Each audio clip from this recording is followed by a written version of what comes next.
everyone to our second Association of Academic Surgery Town Hall meeting on academic surgery in the time of COVID-19. Today we'll be discussing how to optimize your educational experiences during the pandemic.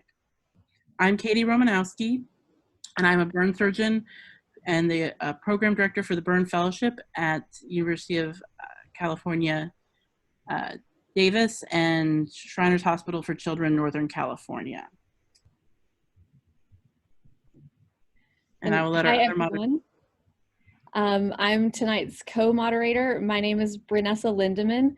I'm an endocrine surgeon at the University of Alabama at Birmingham, where I also have the privilege of serving as the fellowship director for our endocrine surgery program, as well as in the GME office as our associate DIO for the clinical learning environment. Our agenda for the night will consist of 4 speakers. We will have questions addressed after the first 2 speakers, and then again after the final 2 speakers as well. Moderators will choose the questions from the Q&A section, and we'll read the questions out loud. During these presentations, we will be using both the polling function as well as the chat functions, but please use the Q&A function to ask your questions.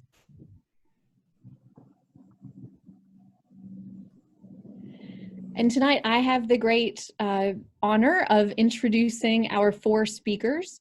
So I will read their bios to you up front now, and we will allow them to do their presentations sequentially between each. We'll give them just a moment to transition. And as Dr. Romanowski said, we will be having the first pause for questions in between the first 2 speakers. So I am very pleased to inform you that our first speaker tonight is Dr. Dawn Elfenbein. Dr. Elfenbein is an associate professor of surgery at the University of Wisconsin. She's an endocrine surgeon and surgical educator. Her education research interests surround issues of teaching effectiveness and creating reliable, valid tools to measure effectiveness. And she's recently been working on making sure that their 4th-year medical students applying into surgery are supported in their residency applications given the challenging times we are in. And so is the perfect person to talk about virtual learning for medical students. Our second speaker tonight is Dr. Abby Fingerette. Dr. Fingerette is an assistant professor of surgery at the University of Nebraska Medical Center in Omaha. She specializes in endocrine surgery and has an academic focus in surgical education, with research focusing on outcomes of mock oral exams and general surgery residents. She serves as chair of the Assessment, Curriculum, and Evaluations Committee for the Association for Surgical Education, and is quite expert in her topic tonight of virtual learning in the residency setting. Our third speaker tonight is Dr. Jane Miller. Dr. Miller is the director of the Office of Consultation and Research in Medical Education and clinical associate professor in the Department of Family Medicine at the University of Iowa. From 2003 to 2019, she was the founding director of 2 interprofessional simulation centers, now known as M-Simulation, at the University of Minnesota, where she also served as a faculty member in the schools of medicine, public health, and the College of Education. She serves on multiple national committees and advisory boards for the Society for Simulation in Healthcare and the National Center for Interprofessional Practice and Education. She publishes regularly on the use of simulation for healthcare education and practice, particularly as it relates to performance-based assessment and the acquisition of interprofessional team skills. And last but not least, our final speaker will be Dr. Michael Awad. Dr. Awad received his MD PhD degree from the Brown University School of Medicine and completed his general surgery residency at Johns Hopkins Hospital, followed by a minimally invasive surgery foregut fellowship in Portland, Oregon. He's the former program director for the general surgery residency and the associate dean for medical student education at Washington University in St. Louis. He currently serves as the director of the Washington University Institute for Surgical Education, or WISE, and director of the Barnes Jewish Hospital Comprehensive Robotics Program, and has passions in the advancement of minimally invasive approaches to benign disease of the foregut, as well as the fields of surgical and medical education. He's held education leadership positions in several national surgical societies, including being treasurer of the Association for Surgical Education, serving on the board of directors for the Association of Program Directors in Surgery, and as chair of the Resident and Fellow Training, or RAFT, committee for the Society of American Gastrointestinal and Endoscopic Surgeons, or SAGES. He also serves on the editorial board for SCORE, and we're delighted to have him speak to us tonight about simulation in the virtual setting.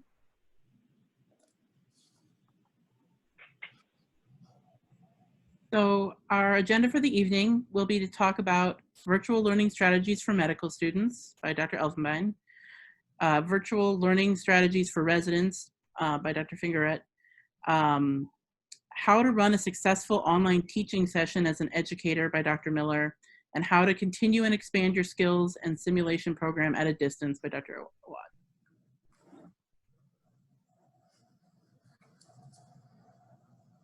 Our first speaker up will be Dr. Elfenbein.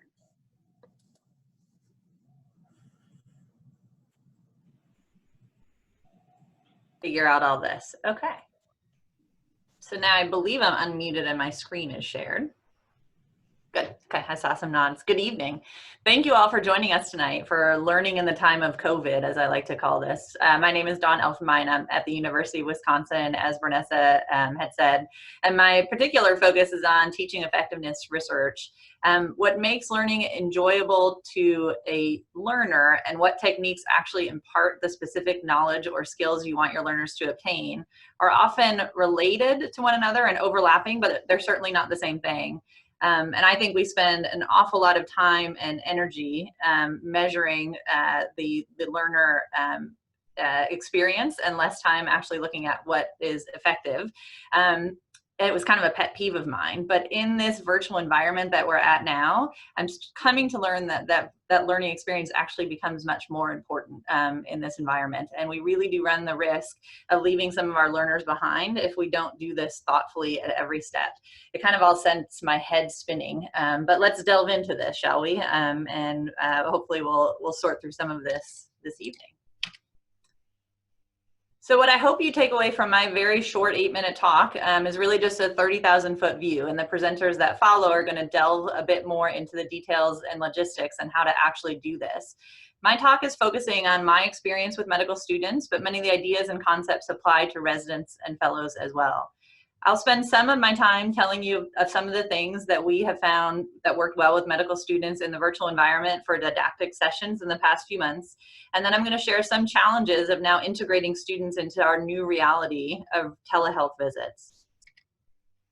So we all know these adult learning principles. Our students are self-motivated, they're engaged by practical and experiential sessions, and they thrive when they get meaningful feedback. And these all need to apply to virtual learning too, but this seems really daunting. It seems really scary, and doing this all online. And once we move things online, it seems that a lot of people, a lot of educators just forget everything that they know about adult learning, and the online environment just sort of overshadows everything. It's different, but it doesn't have to be scary. So at UW, just like all of your institutions in mid-March, we were told that students no longer could come into the hospital. They physically were not allowed into the hospital. And our medical school did a very super fast pivot and asked us to start teaching all of the didactics for all of the clerkships to all of the MS3 class at once. So where it used to be that a student would say start their surgery clerkship, and once a week on their 12-week clerkship, they would have a day of didactics. What the medical school asked us to do very quickly is to take all 130 medical students, and on Monday of 1 week was all of the internal medicine didactics, and Tuesday was all of the psych ones, and Wednesday was OBGYN, and Thursday was peds, and Friday was surgery day. And so this was a huge shift, and it was a huge change, so that when students were allowed to come back on the wards, they wouldn't waste their time doing didactics. They could just be on the wards all the time, and we could shorten the clerkships, and that's what we're doing. It was really scary that first Friday that all the surgery students came to us, that we had this online environment where we had 130 students and we were asked to meaningfully teach them. But what we did is we put in a ton of work ahead of time, and we listened to our students after each session when they told us what worked and what didn't. We all understood that this was a work in progress, and I think we learned a lot over the last 2 months. We were very patient with one another, and we put in the effort, and it was labor intensive for us, But honestly, I can't imagine being a student who for 10 weeks this summer had 8-hour days in front of a computer learning all of the didactics for all of their clerkships for the entire year. So the resiliency and adaptability of our students was really mind-blowing to me. They were really amazing. And again, we learned a lot from them about how to actively engage students in this process. And because I only have 8 minutes, I don't get to share everything with you, but I want to share a little bit of the tips and pearls that we've learned.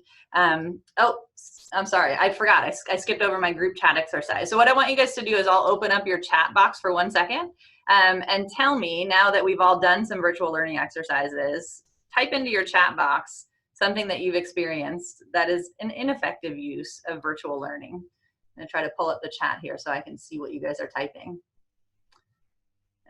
There's my chat box. I see someone has typed something, but I can't see what it is. Oh no. So for those of you listening in with no opportunity to type or read the comments, my goal was to read the comments to you, but now I cannot. Can either of the moderators see the comments coming in? I can. Can you pop in and say, I don't know why I can't see, I'm sorry. Yeah, so droning, long lectures, didactics for an hour, expecting the learners to be fully engaged and ask questions, all PowerPoint, no interaction, just reading slides, everyone zones out, non-interactive lectures, long lectures, monologue didactics with no interaction with the audience, constantly speaking by the presenter, too fast or too slow, no access to material or objectives beforehand. Nice. Excellent. Those are a very exhaustive list. I love it. The other thing that I always hate doing is being the one person who's calling into a room and a bunch of people are sitting around at a table and just trying to listen to that. So I thought that that was really annoying too. So that's a lot of ineffective online sessions that we all are subjected to. So we're getting better at it. I think everyone's getting better at it, but there still are a lot of issues in it. And it's good to keep in mind the things that go wrong before we delve into what goes right. So during our 10 weeks, the tips and pearls that I've learned, and I think that the other presenters are going to delve into this as well, is what we learned is essentially you have to conceptualize the session as a virtual session, not as something that you used to do in person and are just going to package it up in a new container, and that container is online on a computer. So we really spent a whole ton of time compiling guides to our students that we sent out ahead of time. There was one guide that was for the students, and there was one guide for the moderators, and it was really kind of a multi-page. Each document was at least 10 pages long. Most of them got into be about 20 pages. And it was a choose your own adventure as you work through a case. So everything started out with a case, and the students were asked to really work through this case, and they had a lot of prompts and questions that they had to go through. The guide for the moderators had some answers to those questions. Students in our sessions were never in a big group like we're in right now for more than 10 minutes before we sent them to breakout rooms. And the breakout sessions are really critical that we found. This is the one thing that keeps people sane during a 4-hour marathon afternoon session. So really think about the things that you've all learned about team-based learning. Set your learners up for success with limited guidance, because it's hard to find facilitators for these. But also I think you need to expand your idea of who can facilitate or moderate a session. We got a lot of mileage out of using 4th-year medical students to moderate the sessions for the 3rd-year medical students. And so that was really helpful for both the 3rd years and the 4th years to be moderators. If you give your moderators the information that they need, they can really step up to the plate and do a lot of good teaching.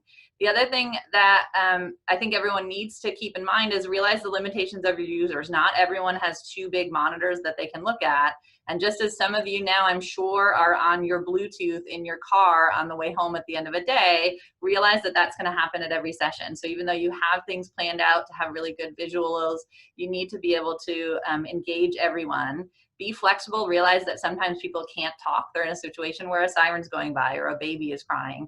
And so you need to be flexible and allow people to chat and give everyone a voice during these sessions. Online learning is not classroom sessions broadcast out on a digital platform. You really have to think about this learner experience. So to me, it's really so much more about your own planning than it is about the platform.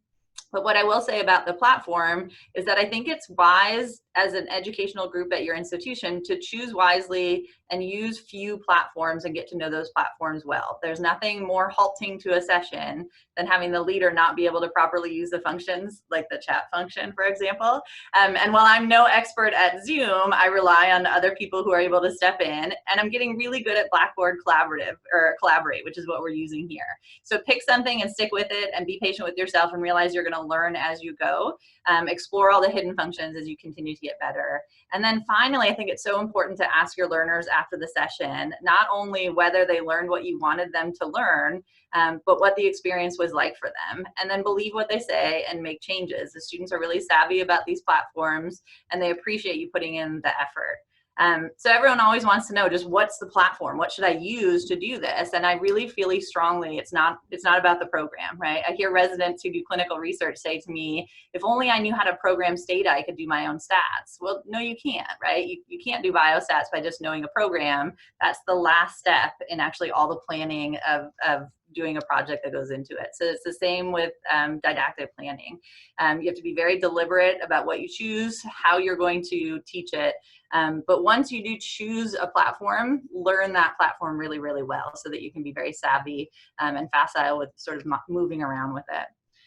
So I want to switch gears a little bit in my last few minutes. I want to talk about telehealth and learners, because I think we have to be very deliberate here as well. I think what's become very clear is that telehealth will continue beyond our current pandemic at levels that we've not seen before. And we will do a disservice to our learners if we don't get them prepared for these types of visits.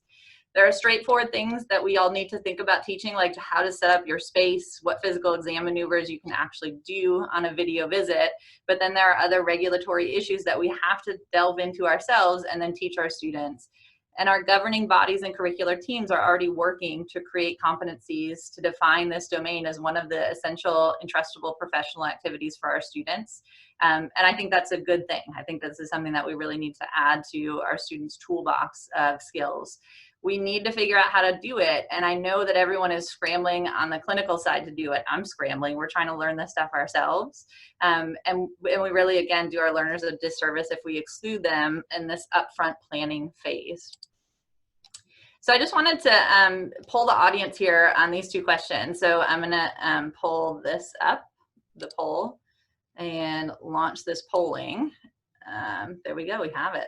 So for those of you that are on the phone, you don't have to necessarily answer this poll. I know you can't, but think about, are medical students able to meaningfully participate in virtual patient visits at your institution? And then question number 2, is your institution actively working on formalizing a curriculum to teach how to effectively deliver telemedicine at your institution? And the poll numbers are coming in slowly.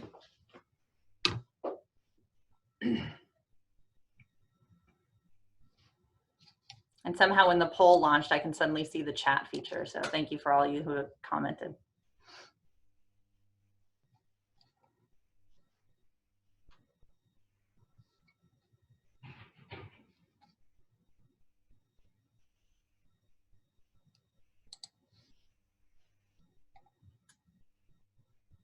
That's great. So it looks like the results of the poll of the people on this audience is it's about split, but slightly more no's for medical students are able to meaningfully participate in virtual patient visits at my institution. 56% no, 44% yes.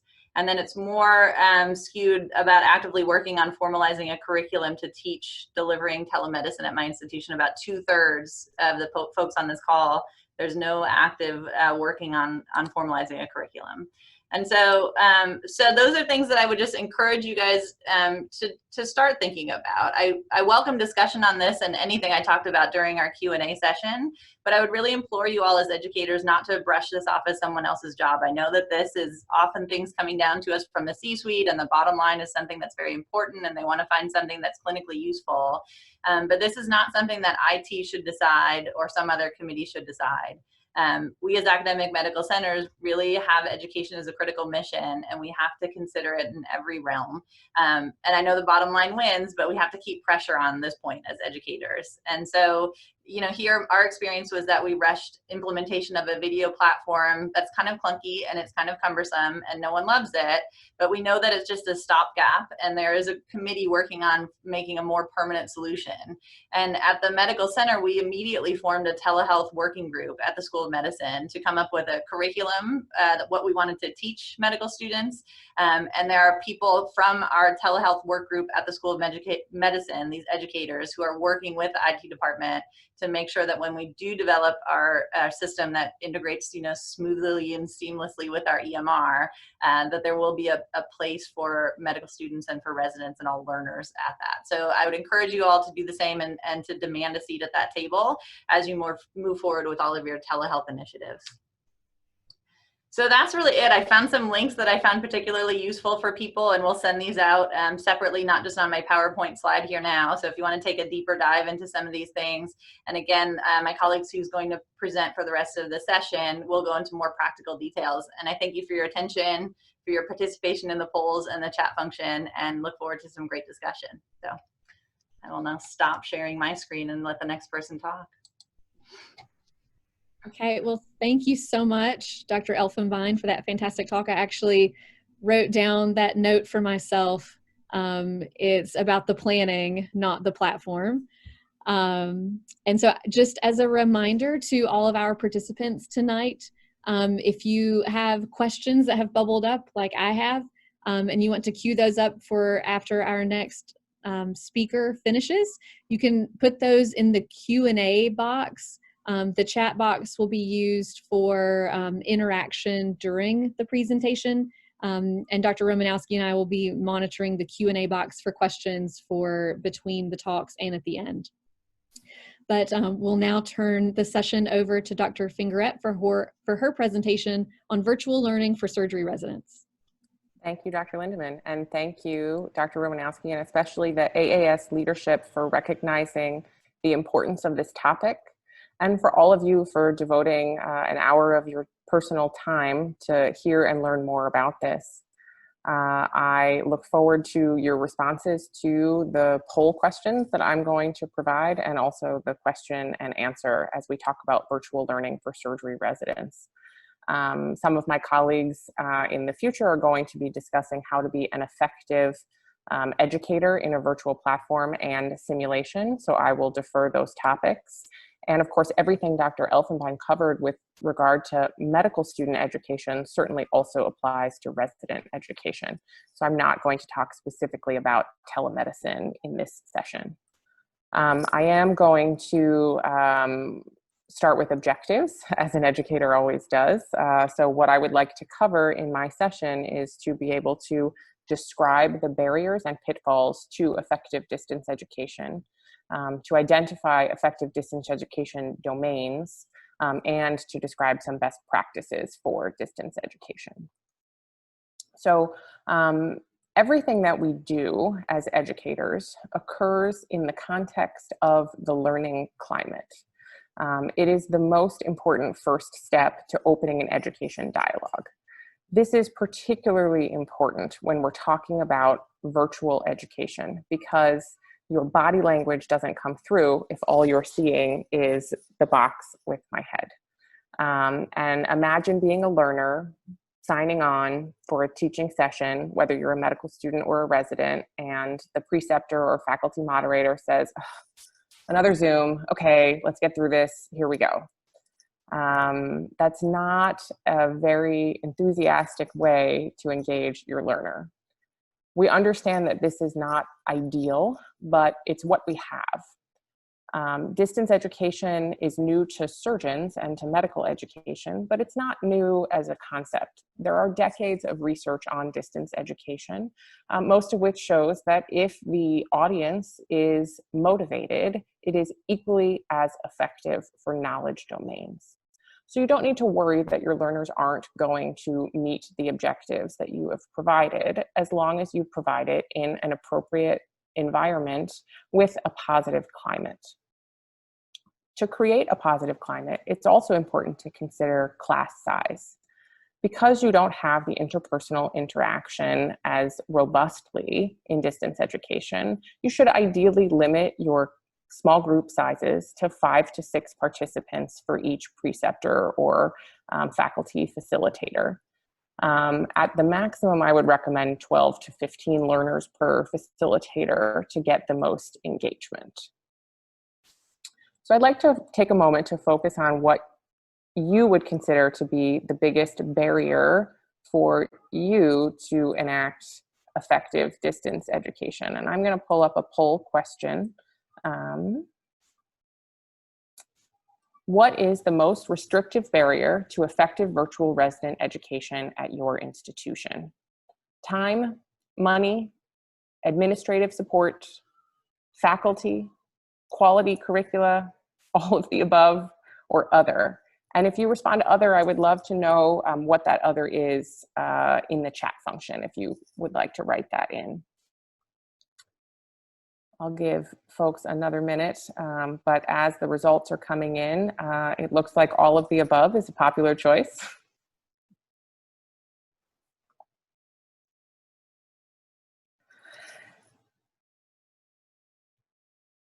And I think that that's going to be a common finding for most people. Now that we have the majority having voted, I'm going to end the poll and share the results with you. So all of the above ranks with time as the most common choice, and quality curricula and faculty as the next most common. There are always going to be barriers, and it's important to remember to work with what you have and know that it's not always going to be perfect. But if you perform with an iterative process and ask for feedback after sessions, you can improve it for the next time. You don't necessarily need to have a formal curriculum for each topic you're going to cover. It can start with an informal discussion or Q&A with your residents on a topic with a faculty member who has a passion and a knowledge base in that area. I'm going to talk more about that in a moment.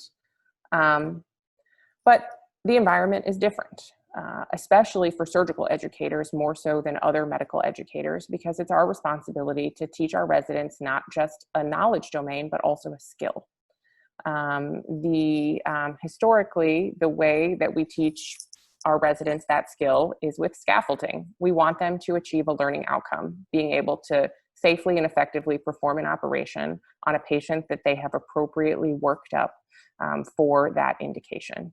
And the way that we do that is through activities where they increase their responsibility until they achieve the learning outcome. And the way that they get from one rank to another is through feedback and assessment. This is something that we now feel that scaffolding is taken away. The usual scenario is a faculty member with a resident, 2 residents, a medical student in a 1-to-1 or 1-to-2 teaching environment in the operating room, in a cadaver lab, in a skills lab. And that's what we're used to. But in this scenario, we may have to get creative if case numbers fall or if elective surgeries are canceled. That doesn't mean we can't teach our residents how to operate.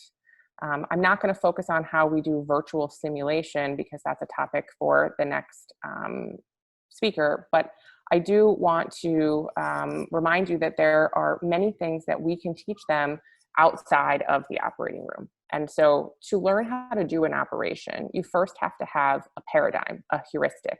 This is what the big picture looks like. These are the goals of the surgery. This is the basic anatomy and the relational anatomy of structures to other structures. This type of cognitive pre-training absolutely can be effectively done in a virtual environment. So one of the ways that I recommend doing that is by using videos to teach. If you have one faculty preceptor or senior resident preceptor with more junior learners, I would again recommend no more than 5 or 6, and the ability to share a video of an operation. You can then talk those residents through the details of that operation, pausing to talk about what you would be thinking about at that time, actually having them point on the screen with their cursor to a tissue plane, or what trouble they could get into at that portion of the operation is a very effective way to teach.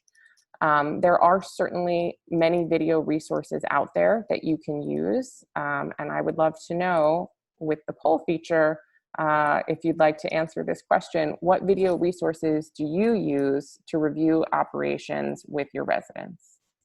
If you're not currently using any video resources, feel free to select other.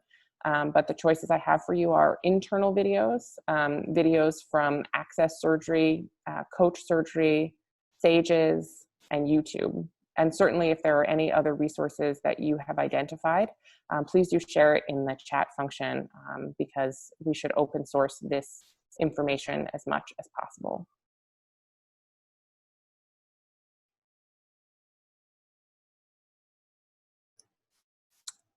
And thank you to those of you who have provided your responses. We have now more than half of people voting, so I'm going to end the poll and share with you that most people are using their own internal videos. So some are using Sages and other, and I'm in a similar situation to Don. I think if I pull up the chat, I'll lose my slides. Does anyone want to read out for me from the moderators what the other options are? So far, there are no responses in the chat for what the other video options are. So if you want to keep going, as we get some, maybe we can revisit that particular answer a little bit later. Excellent, thank you. And that certainly may be because people are not using video, and that's something that you might want to consider. The other thing that I think is very powerful in the virtual environment would be to consider how you can teach the non-technical skills. And these domains certainly do allow for effective teaching in this environment. I have another poll here as well to see what you think non-technical skill, which non-technical skill do you think your residents would most benefit from? So we do focus a lot on medical knowledge and surgical skill, but there are other domains where the residents tell us that they desire further education. And those that I have listed here are communication skills, learning to teach, personal finance, practice management, and that includes practice finance, the basics of insurance and billing and coding, quality improvement and high value care, leadership skills, medical legal considerations, or anything else that you feel might be helpful. Things like social determinants of health or healthcare disparities, research methodology. As Dr. Elfenbein mentioned, you don't just need to learn how to program STATA, you do in fact need to learn what test is the, or what study methodology is the appropriate way to ask the question that you're asking. And I think going back to barriers, one of the considerations here is that people feel that it can be problematic to introduce this type of training without a formal curriculum. I'm going to share with you that most people felt that practice management and leadership skills would be helpful, as would quality improvement and high value care. Although, as you can see, the results are pretty evenly split across the board. So these are domains where everyone feels like people could have improved non-technical knowledge. And so one of the things that you can do is open a dialogue with your learners. Ask them, what type of content do they feel would benefit them most? And what platform do they think would be the most useful to learn it? And then you have to look at your own institutional resources and program resources and see what you can offer. And it doesn't necessarily have to be a formal multi-phase curriculum with a set of learning skills and an assessment. Certainly there should be objectives and you should set goals for what you want your learners to achieve from this. But the way that this education can be provided could be something as simple as an informal Q&A where your chief residents sit down with a more junior attending and ask, what do you wish you had known about billing and what have you learned in the last couple of years? Things like that are very powerful and can satisfy this need without intensive resources. And that is what I had to share with you on the virtual learning for residents. And now I believe we're going to move to Q&A. Yeah, thank you, Dr. Finger. That was really great. I don't see any questions in the Q&A section right now. So I'll go ahead and ask you, we had talked a little bit before this about how to try and make education fun for your learners, and we had talked about playing Zoom games. Could you share with our participants some of the game ideas you have come up with? Absolutely. Gamification of learning really helps to engage people and actually certainly improves their knowledge transfer because they have fun while they're learning. And I don't know if any of you are familiar with the game Taboo. No disclosures. I have no financial relationship with the company that makes that game. But in that game, you're given a card, and the top of the card is the clue, and underneath are 5 words that you can't say. So the 5 most common things associated with that clue. You have a member of the other team looking at the card with you and a buzzer, and they buzz you if you say one of the 5 words that you can't say. And so you can assign your learners to make taboo cards for certain diagnoses. And so if your learner comes up with papillary thyroid cancer, I'm an endocrine surgeon, so I'm going to obviously use an endocrine example, papillary thyroid cancer, and then the top 5 things on the card are going to be thyroidectomy, radioactive iodine, TSH, radiation exposure, FNA biopsy. Those are the things that they can't say, but the learners have to guess what the diagnosis is. And then when you finish with that card, you can ask your learners to go through why those 5 things were the taboo words. And so it engages the learners and it allows them to participate in the development of the cards. So they do have to do some reading and some research on those topics. And you can apply that not just to medical knowledge, but to any of those non-technical skills as well. One of the other examples of gamification does involve a little bit of pre-planning because the residents would have to stop in the office and pick up bags. But you can have residents pick up bags full of Legos. And in those Legos, you have a set number of specific Legos. One resident picks up a bag that has the Legos disassembled. Another resident picks up the bag that has the Legos assembled into a particular shape, like an animal or a figure. And then via a virtual platform like FaceTime or Zoom, the resident that has the assembled Legos has to keep it off screen and describe to the resident who has the disassembled Legos how to put it together without telling them what the final shape is. And then they have to share their results. And you can get into a lot of fun with a Instagram challenge or a social media challenge for them to share their what are sometimes quite ridiculous results. But it's an excellent way to teach them how to communicate, particularly for your senior residents who are trying to learn how to take junior residents through surgeries. It teaches them to use their words as descriptors rather than to take over an operation. Fantastic. And then we have 2 questions that have popped up in the Q&A box. The first one is from Dr. Coe, curious to the entire panel as to whether everyone is continuing with virtual didactics or if you have resumed didactics in person for your medical students and residents.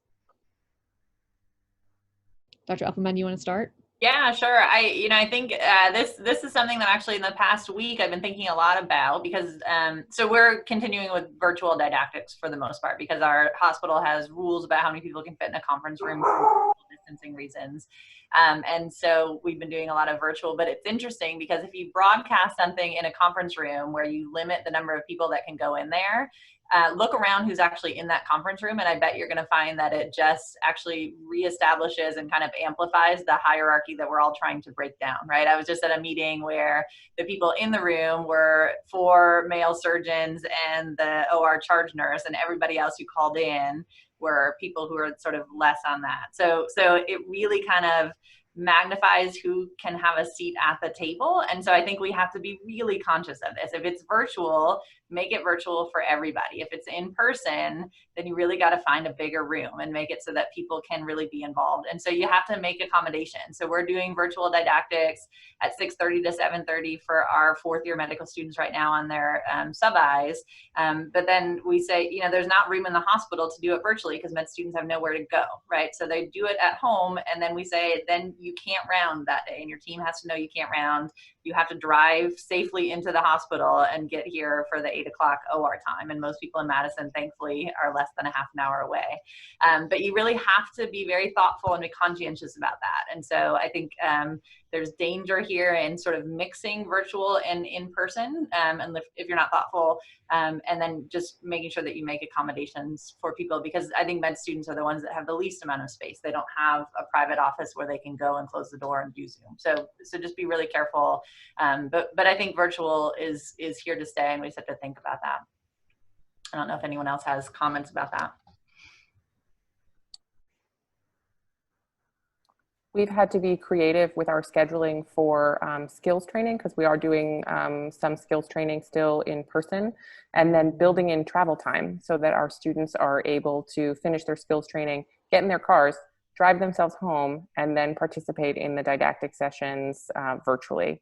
And I agree with Dr. Elfenbein, you have to do all or nothing. It puts certain people at a disadvantage if some folks are in a room and others are participating via Zoom.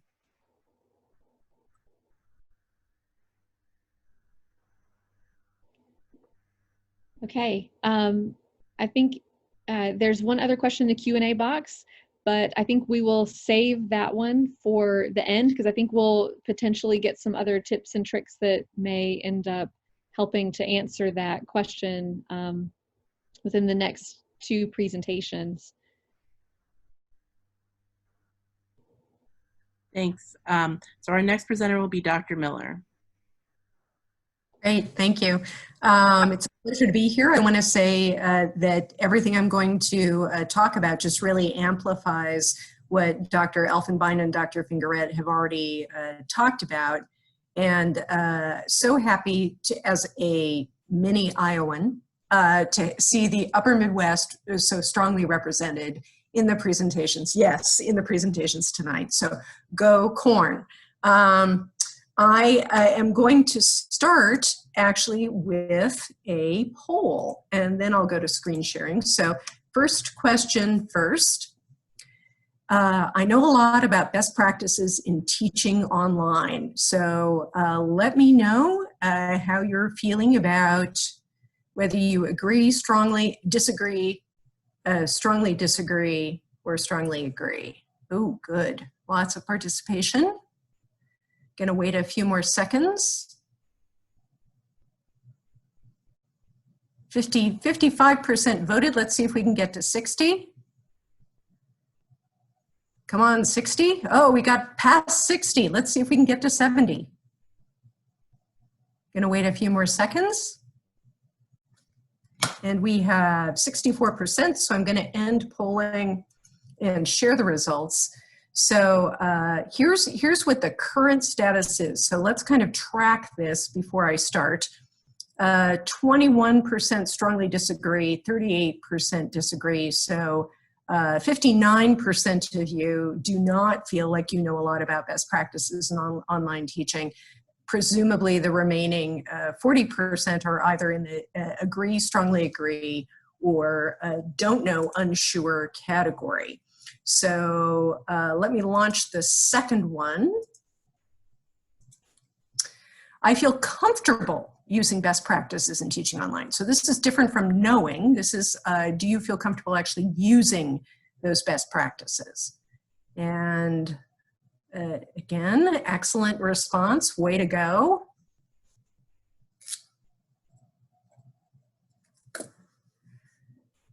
%, let's see if we can get up to 65, outstanding. We'll wait just a couple more seconds. And here are the results. So it's quite a split. So some of you feel like you, about let's see, about 41% feel like, or excuse me, 42% feel like you do feel comfortable using best practices, and the remainder either don't know or disagree. So not very dissimilar from the first question. So on knowledge and utilization, it seems like people are perhaps equally uncertain about your efficacy. So we'll see how that changes by the end of this. If you haven't already cottoned on to it, that was also a demonstration of how you can use polling for pre and post assessment of your success in any given session. So I'm going to talk a little bit about specific strategies for how to effectively facilitate small groups in teaching with Zoom. Want to make sure I say I have no conflict of interest, believe me, in anything that I'm talking about this evening. Acknowledging, much like my previous presenters, that we are now in a world that was predicted by the Jetsons. Unfortunately, without the flying cars. That's the part that we've missed. But it is sort of remarkable how we find ourselves in this, otherworldly sort of experience of virtual contact on everything that we do.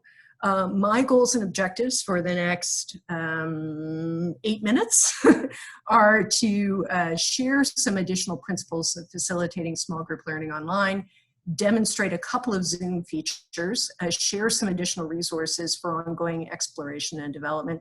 And I hope by the end of this, you'll really have a better understanding of what some of the possibilities and limitations are of Zoom. I know many people have been using Zoom, but maybe not optimally, maybe not to the extent to which it really maximizes your ability to increase participation. We will focus on a couple of features, but I hope just achieve greater confidence in small group facilitation online. So really the question you have to ask yourself before you teach anything is, what do I want learners to know or know how to do that they did not know before this session? So that is the one question that every instructor should ask before they teach any given session, and think about in some fashion before you structure it. Best practices in small group teaching, this may look obvious, but it really is based on an abundance of research, that it really is this combination of high quality content and high quality experience. Just like Dr. Fingerette and just like Dr. Elfenbein talked about, that experience is just as important as the quality of the content. The learning cannot really take place unless you have both of those elements. Part of the reason I say this is I want to point to some very old, well, to us it's old, research by one of our colleagues, Yvonne Steinert, on student perceptions of effective small group teaching. What she asked in a qualitative study was all of these different questions. We're going to focus on the first three. What makes for an effective small group? What are the goals of small group teaching? And what makes for an effective small group? She uses the language of tutor. She is a Canadian, we'll give her that, but a preceptor or facilitator in our context. And what does it mean to have a high quality experience? An effective small group instructor, a positive group atmosphere, active student participation and group interaction. And this last one is one that I really want to emphasize: adherence to small group goals. This is something we sometimes forget about. You as an instructor have, your learners are looking to you to set specific sorts of goals and then stick to those. So they're looking for you to create a kind of structure and enforce that structure while you're actually instructing. Content is really something our learners are reviewing for clinical relevance and integration, and cases, just as our previous presenters talked about, that promote thinking and problem solving. So it's not so much about answering specific questions as it is prompting them to come to those solutions on their own. Some of the important facilitator attributes that Steinert's work surfaced was effective facilitation skills. Again, this ability to promote problem solving and critical thinking, and the ability to be a metacognitive guide. So what she specifically means by that is without giving the answers, the tutor or facilitator is there to help students raise the questions an expert doctor would raise when thinking through a clinical case. So this is more kind of demonstrating, modeling how an expert doctor would think through a particular kind of clinical problem rather than solving it.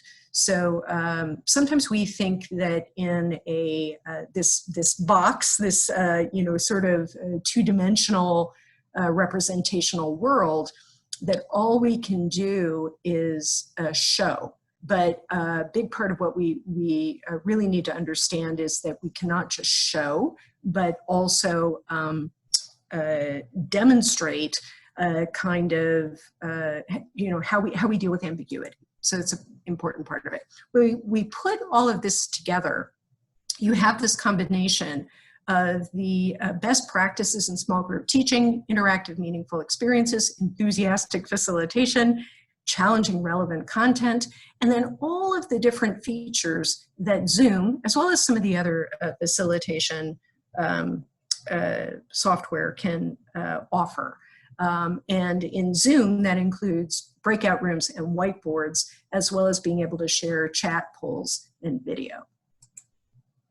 I want to emphasize something that Dr. Elfenbein talked about, and that is that preparation is really critical. I'm going to break down that 90% that she talked about into some additional areas. And these are really some questions to ask yourself before you start with any given online session.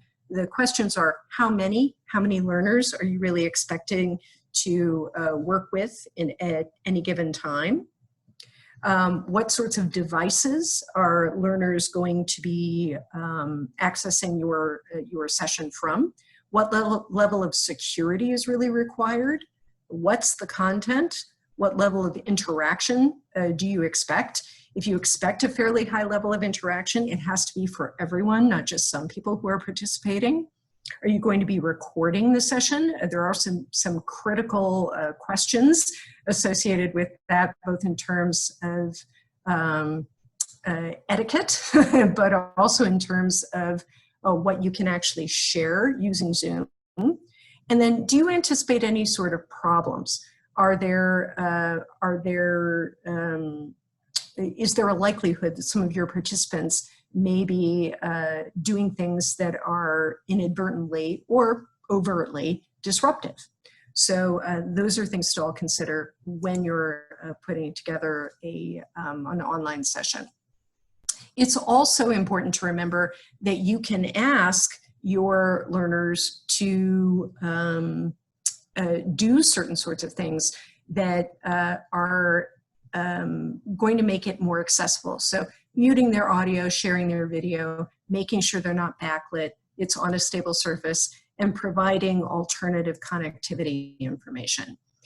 Find to be explicit about your mutual expectations. This is also a critical part of creating that community. What I expect of you as an instructor and what you can expect of me as an instructor. And then finally, choosing the right tool for success. In order to create community and get to know learners, there are things that you can do, either icebreakers or making sure that their names are visible in their thumbnail, guiding them through that process. Using cases and controversies, you can use chat to agree or disagree on any particular case. And then using the polling and chat to understand both pre and post knowledge or attitudinal assessments, pre and post knowledge tests. You can do multiple choice quizzes using polling. Polls can be anonymous or with identifiers where only the hosts or co-hosts can see. Evaluating your teaching skills or identifying the muddiest point, asking your learners to engage you with what's still confusing to them at the conclusion of your session. There is one resource I want to be sure to share with you. There are many, many more in my slide deck, But this is one in particular I wanted everybody to get to know about, and that's from the University of Illinois, Chicago. They have a fantastic teaching online asset.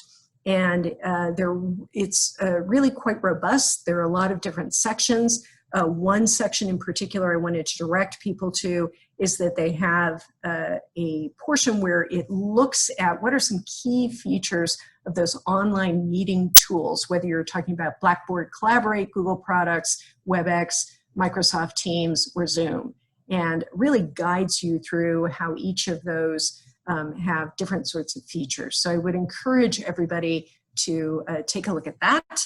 I'm going to stop sharing. I'm at the end of my time, and I do want to launch I want to launch that poll again.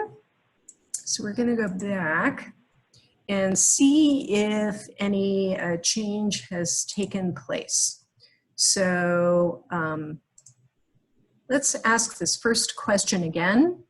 Do you feel like you know a lot about best practices in teaching online?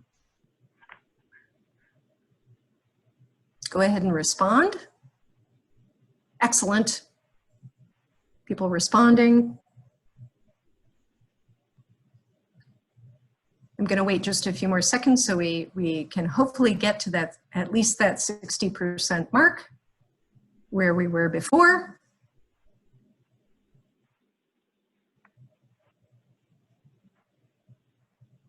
Okay, we will settle for 52. Oh, nope, we had 56%. I'm sorry, I apologize for anybody I cut off. And the good news is, look, we have significantly changed the mix. Before it was about 60% strongly disagreed or disagreed, and now 69% agree, so that's great. We have made a specific or a significant change. And we're going to ask the second question. Do you feel comfortable using best practices in teaching online? We'll see if we can get to, again, if we can get to that 60% mark we had last time. I'll wait just a few seconds longer. Apologies if I am going over my time.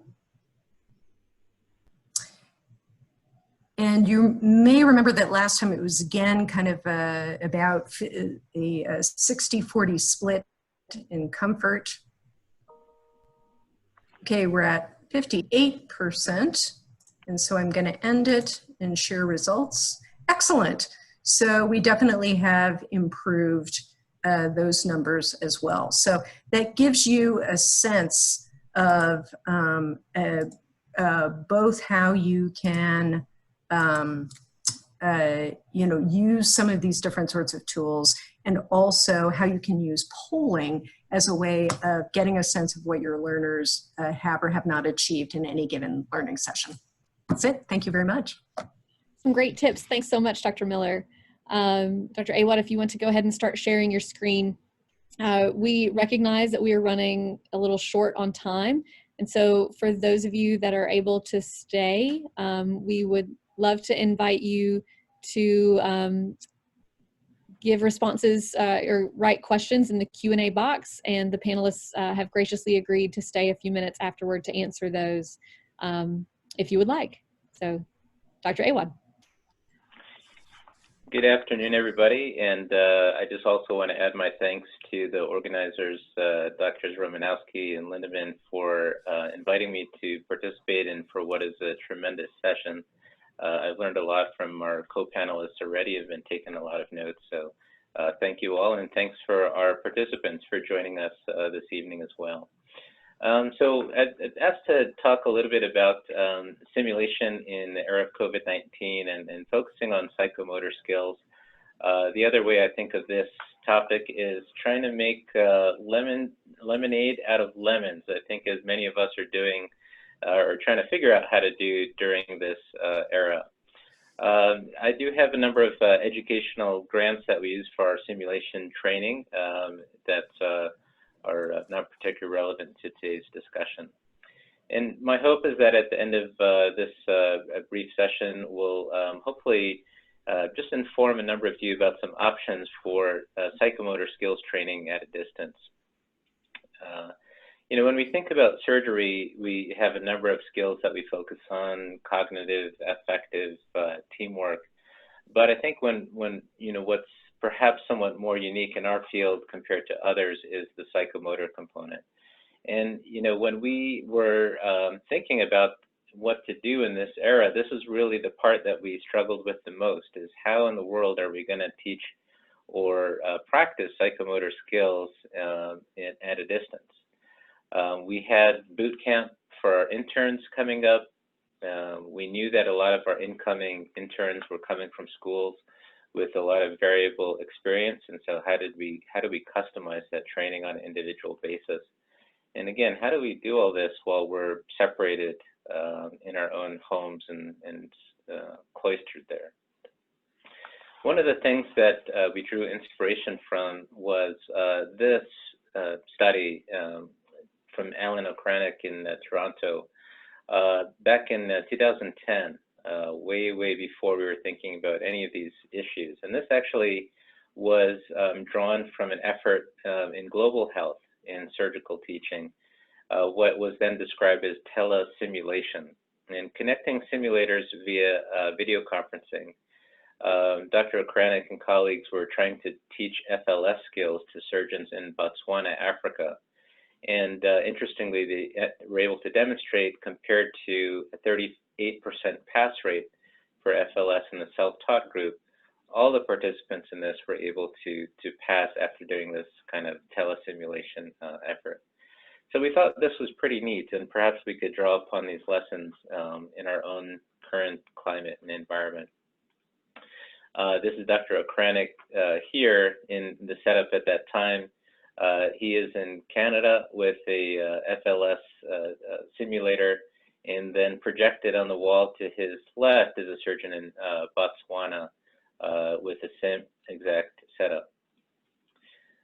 So what we tried to do was, you know, earlier in our experience was kind of to do this synchronously. We wanted to have this done live, and the instructor is in their own home, and the learner was in their own home.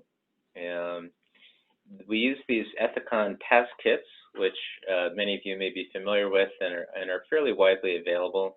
These are pretty kind of low cost, low fidelity laparoscopic trainer boxes with a webcam inside of it that you just hook up to your own laptop that you use as the laparoscopic monitor. So I want to show you a video of what we did. I have a trainee here with his permission named Frank. Frank is one of our finishing interns, and he helped us pilot this. So Frank was on the left. This is a Zoom session. I'm on at the right at home in my kitchen, and we were practicing pattern cutting, FLS pattern cutting, which he was kind of working on and trying to struggle with. So Frank is showing us, this is his apartment, and he's showing those task kit trainers there on the left. He's got the webcam that was provided with it inside there. He's kind of propped it up for the optimal angle, and there's a little light on it that you can improve the lighting. And you see me there on the right, just kind of checking in on his setup there.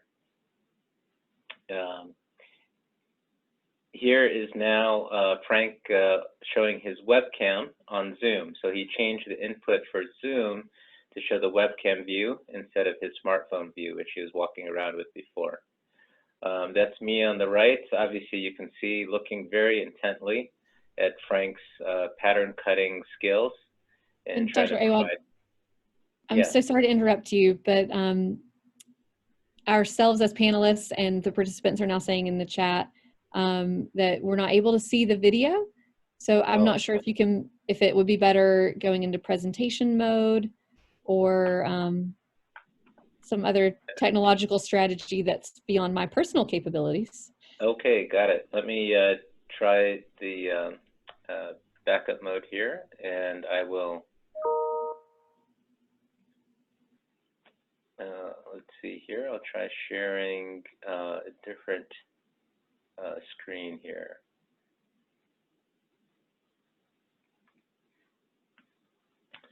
Let's see, are we able to see that video? Yes, I see a circle that has been cut out of a pattern cutting, and I see a person in a green shirt on the left and you on the right. Okay, terrific. Apologies for that. Yeah, that's Frank and myself. And just jumping ahead, there is Frank doing his pattern cutting, and I'm watching. Can you guys see all that okay? Okay, great. Yes, we can. Of note, this happened on May 4. May the 4th be with you, and thus my Zoom background there. So just shout out to any Star Wars fans out there. So that's me watching Frank from my home doing the pattern cutting in his own place. At that time, I did not have a task kit trainer myself, and so I did my own kind of low fidelity simulation with a piece of Bounty paper towel and a circle drawn on it with my pencil, trying to give him some tips as to how to approach the pattern cutting. And then at the end of his session, Frank is done with the cutting, and he's kind of showing me at a very close up here. Actually, this is his second attempt. He then displays the result of his product for me so I can look up close and see, okay, looks like you did it right there. There's a couple of sections where there were some jagged edges, and gave him some points on pointers on that, as you can see there. So I'm going to just switch back now to my PowerPoint.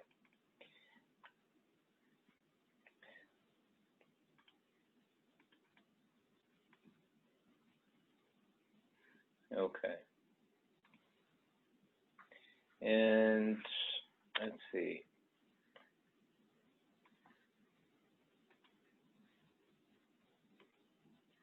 Okay. So that was really kind of our first attempt. After that, we actually set up a session where we had 3 residents all in their home doing the same skill. I was at home watching over Zoom, and that was a really neat thing that we hadn't kind of anticipated before, is I was able to actually watch kind of closely 3 individuals doing the same task and in real time, and could provide them with some active feedback. And then more recently, we've been able to kind of reopen our simulation center and have been doing some of this in person, but with kind of physically distant. So our sim center, which we previously have 20 people in our large room, we have limited to 4, and they're all standing at least 20 feet apart with masks on and so forth, and have gone back to some in-person skills training. So just briefly, a couple lessons learned. I think the residents really liked the direct feedback with the preceptor in kind of real time. As we're doing right now, it was recorded, so it really facilitated easy review, and that the residents could do on their own time. And I think, as was mentioned before, the residents actually thought it was kind of fun and really got into it. I think on the downside, some of the just technical issues with the webcam, it was not super high resolution. So we tried intracorporeal suturing, but it was a little hard to see some of the finer points there. You do need to have that task kit set up, although we found that you could substitute with your own kind of smartphone and just kind of show like a higher resolution view. And in the end, the residents still prefer, I think, the in-person sessions, but I think when you have, if that's not an option, this is really nice. And very briefly, one other thing that we did is this SimMan session, which we do for our medical students. We do a trauma resuscitation scenario with SimMan in our Sim Center. Obviously, this is an older shot when we can't do this anymore. So we did a kind of avatar session over Zoom, where the skills lab personnel was in the room with the SimMan, and the students were on Zoom. they could see the monitor, and they could see on another view the sim man with the avatar, and they would basically call out what they wanted to ask the patient, and they would call out to our avatar what they wanted them to do. Please feel for a radial pulse. Please ask, what happened at the scene. So forth. Please put a chest tube in the left chest. So this was, as you can see, I think they were having a lot of fun with this too. And again, not quite like being there in person, but it was kind of a neat experience nonetheless.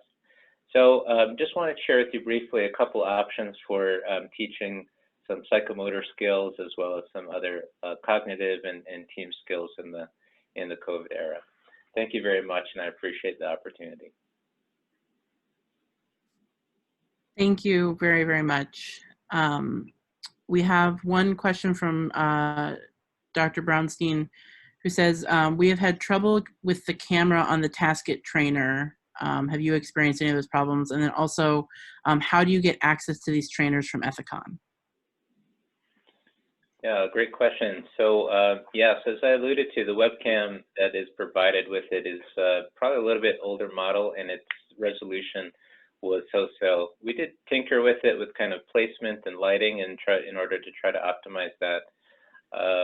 But we actually, the webcam on our smartphones today are actually much better resolution. So we ended up, some of the residents would actually use their smartphone and kind of prop it up and use that as the webcam instead, and it actually was really good quality. The other question was getting the task kits from Ethicon, and this we did have to write a short educational grant, and by short I mean like one paragraph. They asked us how many we want, and we just said, well, we have 19 interns coming in, so we need 19, and they granted us within a couple of weeks. So, it doesn't hurt to ask, and we were fortunate that we were granted those. Dr. Miller, you mentioned in your comment on the chat about resources through the Sales Center at UIC and the M Simulation at University of Minnesota. Will those be linked through your materials? I did not provide links specifically to those, but certainly am happy to. What those are going to be most relevant for are non-technical skills, but certainly the Sales Center did a terrific session on, for instance, teaching resuscitation skills and team leadership via Zoom that used real-time physiological responses via a monitor.